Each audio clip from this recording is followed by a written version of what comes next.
Hello, I'm Lucas Melky, and this is for Statistics for Social Science with Professor Lupo. We're going to be exploring the question, do people get happier as they age? There have been a lot of popular media articles claiming that as people get older, they get happier. A lot of these cite a 2016 study done in San Diego where they found a possible linear relationship between the two. And articles further speculate onto as why you do get happier as you get older. So I wanted to verify these claims, and we're going to look at two variables from the GSS dataset. The independent variable is age, where the respondents could select from 18 to 89 plus, and the dependent variable is mental health. And this is asking the question, now thinking about your mental health, which includes stress, depression, and problems with emotions, how many days during the past 30 days was your mental health not good? Respondents could select from 0 to 30, not applicable, or don't know. Looking at the independent variable, the frequency table is quite large. So we'll look at the valid responses down at the bottom, which is 2,341, compared to only 7 missing responses. And the histogram on the right shows a normal curve. However, there is a dip around the age of 50 that I could not find an explanation for. And looking at the dependent variable, there was only 1,408 valid responses and a total of 940 missing. So a lot more missing responses for this variable. The histogram on the right shows a high positive skew, with the most number of responses being 0 days of poor mental health in the past 30 days.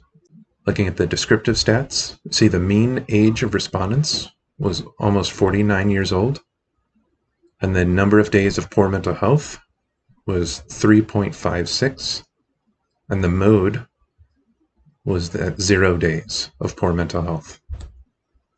In order to run cross-tabulations, converted or recoded both variables from interval ratios to ordinal variables, and that lets us run this cross-tabulation to find our epsilon, where we take the highest percentage of 81.8, subtract the lowest percentage in that row of 44.2%, giving us 37.6, which is much higher than the 10% usually required to continue with a study.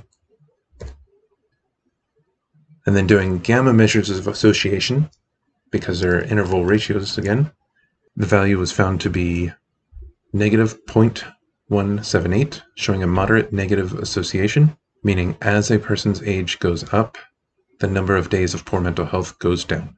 To test this hypothesis, we looked at an individual's age does influence their mental health versus a null hypothesis of an individual's age does not influence their mental health. And for this test, we're setting the alpha at 0.05.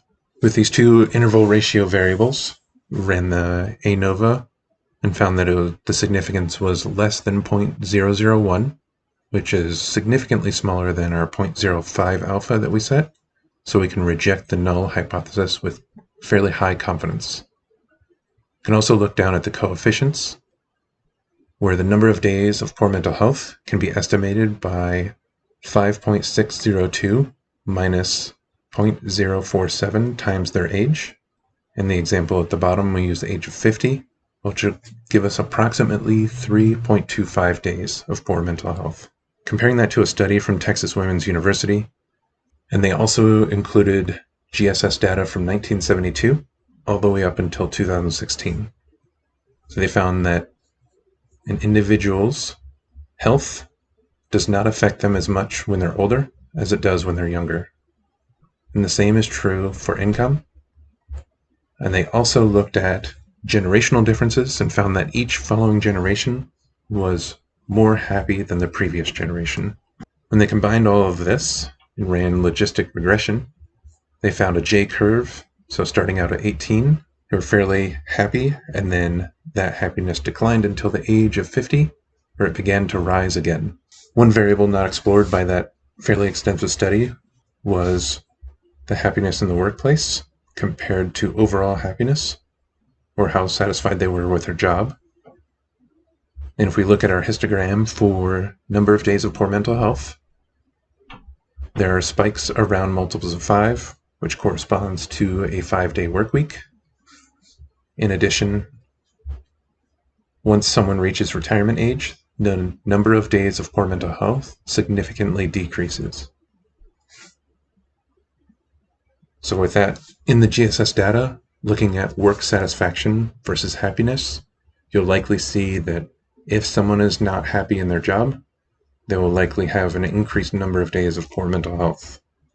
And as they retire and no longer have to worry about that job, that number of days of poor mental health will also decrease.